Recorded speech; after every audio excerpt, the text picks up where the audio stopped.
I'm doing well. How about yourself?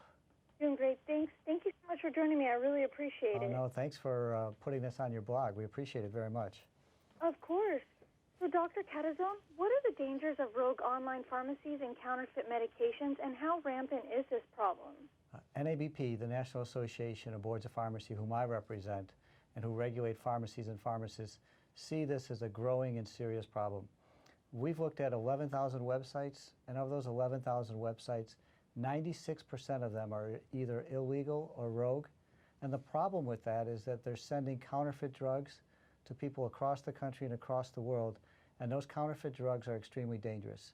They don't have the right amount of medication in them, or many times they also have dangerous substances, lead poison, arsenic, lead paint, all sorts of things that people would never ingest, that people are putting in medications just to sell and make a profit.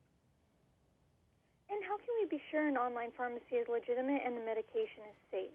There are a couple of ways. One, if a consumer wants to do their own homework, look at the site, make sure it's not offering medications without a prescription, check with their local state board of pharmacy to make sure it's licensed in their state, and then just look at the website about what they're asking for the patient to do or what they're offering.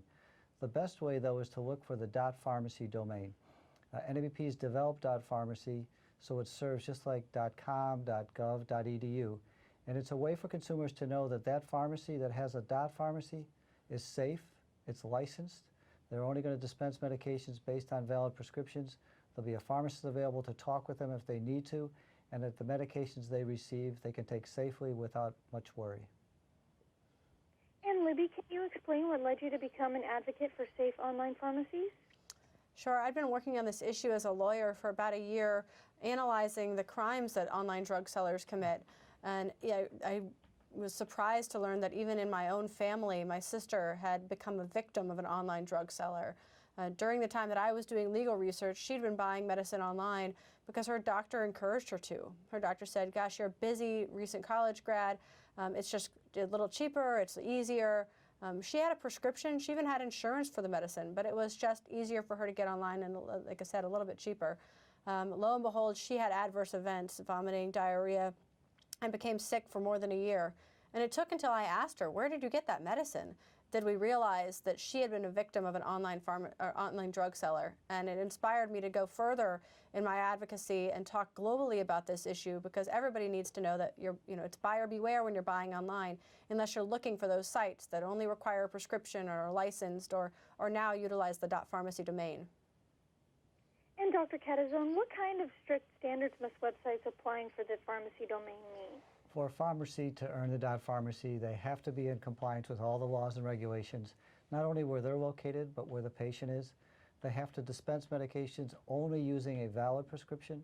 They have to use FDA-approved drugs or drugs approved in that country that's acceptable to the U.S., and they have to have a pharmacist available. Without those criteria or standards being met, they won't be issued a .pharmacy. And Libby, what is your advice to consumers purchasing medication online? First, if it looks too good to be true, it probably is. We said 96% of these websites out there are operating illegally, and they are making millions of dollars duping patients. So if it looks too good to be true, if it's selling prescription medicine without a prescription, if it doesn't have a pharmacy license, those are red flags to be aware of. But the other thing that now consumers can do is look to the right of the dot. And to distinguish the legit from illegitimate, you can look for the .pharmacy domain to the right of the dot and buy from a .pharmacy. And where can we go for more information? You can visit our website, safe.pharmacy, that has information about legitimate sites, about rogue sites, as well as information consumers were often asking us about how to take their medication or store it. And for consumers, they need to go to the Buying Safely section, and that's where they'll find all this information. Well, thank you, Libby. Thank you, Dr. Catizone. I appreciate you taking time out of your busy schedule to speak with me today. Have a great afternoon. Thank you. Thank you. Thank you. Bye-bye.